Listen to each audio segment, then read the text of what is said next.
can. That's a money grab, bro. Those Broken Lizards guys haven't made any bread in a while. Totally thought it would happen like 6 years ago. Yeah. Like live 20 on years ago. so Oh, live? Hey, and then this. Oh, we're live. hey guys. Hot mic. Sorry. So it's your boy George Beatty here. I'm coming at you with a tight black T-shirt on for one purpose and one purpose only. It's to show off these. That's right, everybody. Had some Honey Nut Cheerios earlier.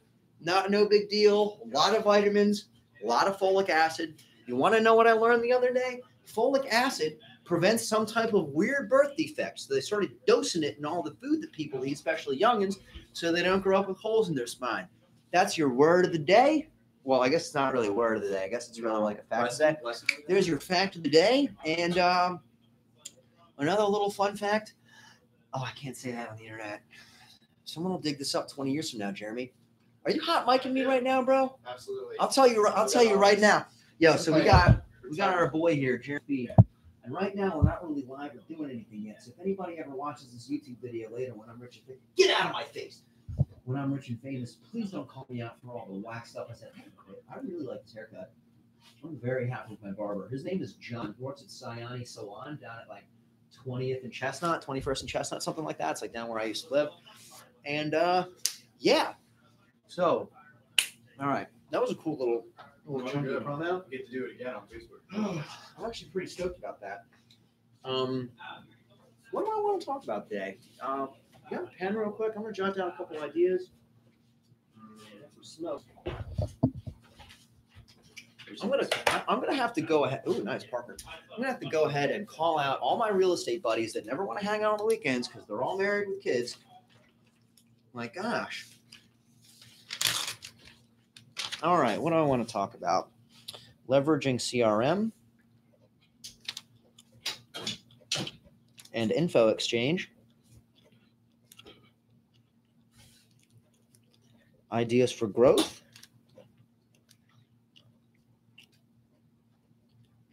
Let's see. Camping, maybe? Mm-hmm. All right. What else do I want to talk about, everybody? What do you want to talk about? You want to talk about my man Bill Cosby? Mm-hmm. We can talk about Cosby. Sixers? We could talk about the Sixers. I was at the game. Ooh. Yep. I'm jealous. I saw Meek Mill. I'm so mad at Meek Mill at the whole Drake debacle. I don't know if you knew this, but Drake absolutely humiliated the city of Philadelphia by losing that rap battle to Drake, who's not even a real rapper. And I'm frankly still mad about it. I'm waiting for Meek Mill to personally come to my apartment, apologize to my face. I think I saw Bernard Hopkins last night, too. Oh, yeah? Where? Doing what? In my elevator. I think did he gain like a lot of weight? I don't know. That's Ben. Ben's friends with him. Oh, really? Mm-hmm. I'm pretty sure it was him. Gained a lot of weight. How much weight are we talking? I mean, Bernard Hopkins is already a big dude. Yeah. Like enough that he looked fat and not like. I wouldn't say. He's still got good hands.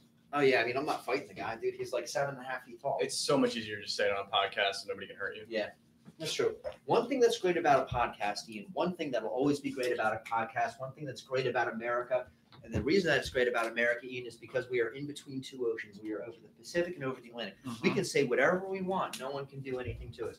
I will sit here on this podcast and pontificate about ideas that I know to not be true and to be incendiary with no fear of harm from anyone else. Not a single shred of fear, except maybe from the producer, Jeremy.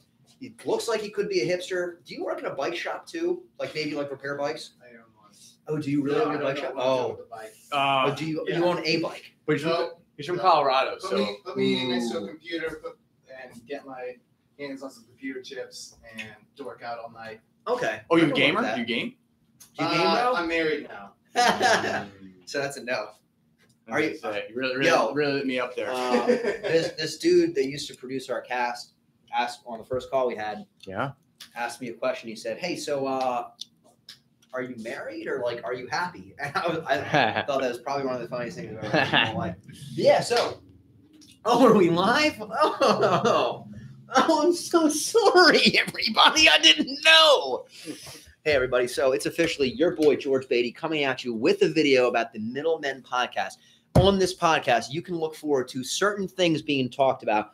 One of those things is your boy, Ian Walsh here. Ian Walsh is of hardmoneybankers.com. That's right. He brings that hard money, baby. So if you want a project funded in the greater Philadelphia area, and by project, I mean residential real estate flip project that's worth more than $120,000 fixed up and less than, or do you have an upper limit?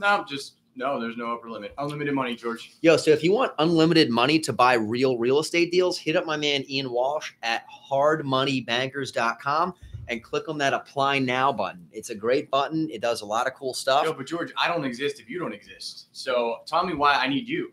Bro, are you trying to shrink my head, dude? I'm just saying that you're the bloodline to our business. Dude, I'm telling you right now, your boy GB is the biggest wholesaler in the greater Philadelphia area. If you want to buy a contract to purchase discounted real estate, if you want to buy an off-market flip property or an off-market rental property at the right numbers in the greater Philadelphia area, hit me up at paoffmarket.com. That's right, paoffmarket.com. Go there right now and join the buyers list. We've got a smoking deal in Glen Mills. We've got a smoking deal in Norristown that we just sold. We got a bunch of smoking deals in South Philly, all over the place. Anything you want, I got it, or I just sold it. So if you want to get a hot, deeply discounted off-market residential investment property, paoffmarket.com, baby. I love it, man. I don't have you if my business doesn't work unless we have George. So thanks for being here, George. Thanks for supporting my family. Thanks for letting. You're welcome, America. Dude, you're welcome, America. Yo, can I ask you a question? Okay. Why'd you name your kid Xander? I mean, it's a cool name. Don't get me wrong, but it's not like you named them like Carl. You know what I mean? Like, what's up with that? Carl's probably watching this too. Carl wasn't an option. Carl's from our second family. So I don't know. Ann said she liked Ian doesn't have a second family, and that was a joke that we know of. Yeah, so no, Xander was so I wasn't sure it was either gonna be Xander or something else. I forget what the other one was. And then I watched Ann go through labor, and I said, whatever name you want is totally good. So labor is no joke, ladies. A lot of respect for that. A lot of respect for that process because we're not built for it, George. I'm not built for it. I'll tell you it. right now, boy GB's not having kids anytime soon. I'm not going to have, I mean, by that, I mean, I'm physically incapable of giving birth. Anytime soon? Yeah. Okay. That, well, I don't know. I don't know, George. I don't know. Hey, science now. I'd appreciate if you wouldn't assume my reproductive capabilities. That's fair. That's fair. You can't assume anything nowadays. God. Dude, what are we talking about today? What's Dude, first on the I got list some of cool greatness? stuff, man. So Bill Cosby, literally on TV right now, just got sentenced guilty, and I think is going to go to jail, hopefully for the rest of his life, because, well, frankly, that dude's a piece of shit. Yeah, piece of shit factor is high. Yeah, piece of shit factor is really high. Mm-hmm. Yeah, so yeah, raping is not cool. Yeah, not okay. And not okay. We do not condone that type of behavior. No, so it's pretty evident.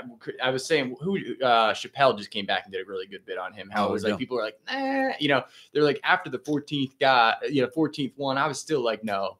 You know, and then you get to 15, you get to 16. It was like crazy, you know, that everybody was like saying, nah. And at some point you're just like, all right, he's raped half the country. Yeah. So like, you're like, you're guilty, dude. I'm laughing because it's a Dave Chappelle joke, not because that's funny, because Bill Cosby is legitimately probably one of the biggest pieces of shit to ever walk this earth. So not a cool dude. Yeah, not a cool dude. All right. So now that we talked about that, let's cross that off our list. Okay, all right. Bill Cosby, you're and out. I'm gonna throw some ideas at you. All right, go. All right. So leveraging a CRM and information exchange in the modern era to increase communication within your company and grow. What do you think about that? So an internal CRM, or what are you thinking? Well, okay. So like we use a CRM. I'm sure you do too, right? Yeah, but like mostly for like leads, right? Right. Mm-hmm. So like I've been thinking like really what you're doing with the CRM is you're just keeping track of data points and like making it available to other people. So like what other types of data points can you track? Have you ever used a CRM for hiring? I haven't. I have not either. I mean, it's a baby version of Facebook, right? That's what our internal CRMs are. Facebook has the ultimate CRM. It has all of our information, knows exactly when we're going to do what we're going to do. Yeah, they do. So do I think it's a good idea? CRMs?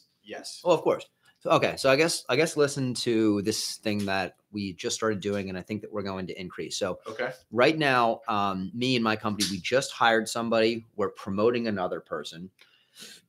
So there's a lot of training and transitioning going on right now. And I've got most of like the day-to-day, I've got most of our training platform is written in Evernote and like basically like in a Google Drive folder. And then there's like a bajillion videos that I've made over time, how to comp, how to talk to people, sales trainings, like, you know, all that good stuff. And it's all in YouTube unlisted. So now I got to like go find the videos and send them to them because I didn't keep them in Evernote the way that I should have before. So now I'm thinking like, well, why don't I just have my VA scrape all those, label them, put the links in Podio, our CRM, so that they're easily distinguishable and easily findable at any time by any team member. They don't have to ask anybody.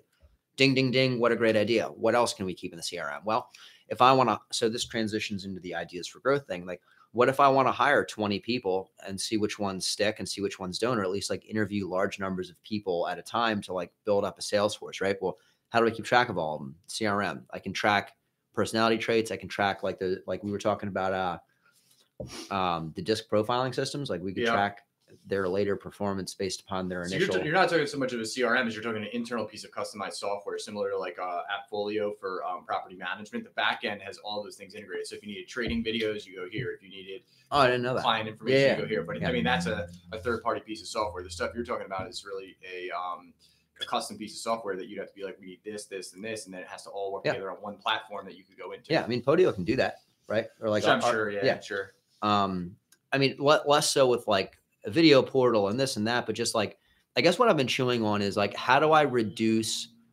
or how do I get the information that I have in my head and that I've got in my computer basically out to everybody easier, faster, and like more streamlined, so that right. So there's not like a bottleneck in communication or tasks or knowledge. So like another one we recently implemented was using GroupMe for the team instead of Slack. GroupMe just seems to be a better fit so far. And so far it's working great. We've been using it for a couple of weeks and like it seems to have increased communication between people. We've had some cool stuff get posted in there, which is exciting. It's just interesting how we've gone from an internal memo that was like a piece of paper typed out that was distributed around the office like in the 1960s to now just post in a chat room and like go check out the videos they're all in. I mean, we're one step away from inserting a chip in your brain, just somebody goes download it. Yeah, oh my God, that'd be so easy. I love it. I'm all about taking the mark of the beast. Yeah. I would do it. I'll take it. So I think, so I work with a few different, across a couple different companies, different internal platforms. So what I've learned that the most efficient ones tend to be the ones that are most quote unquote Apple-like, right? So you have your Microsoft and you have your Apple. Why is Apple so great? Because your 70-year-old grandmother can pick up the phone and figure it out intuitively. So if you can create a platform that is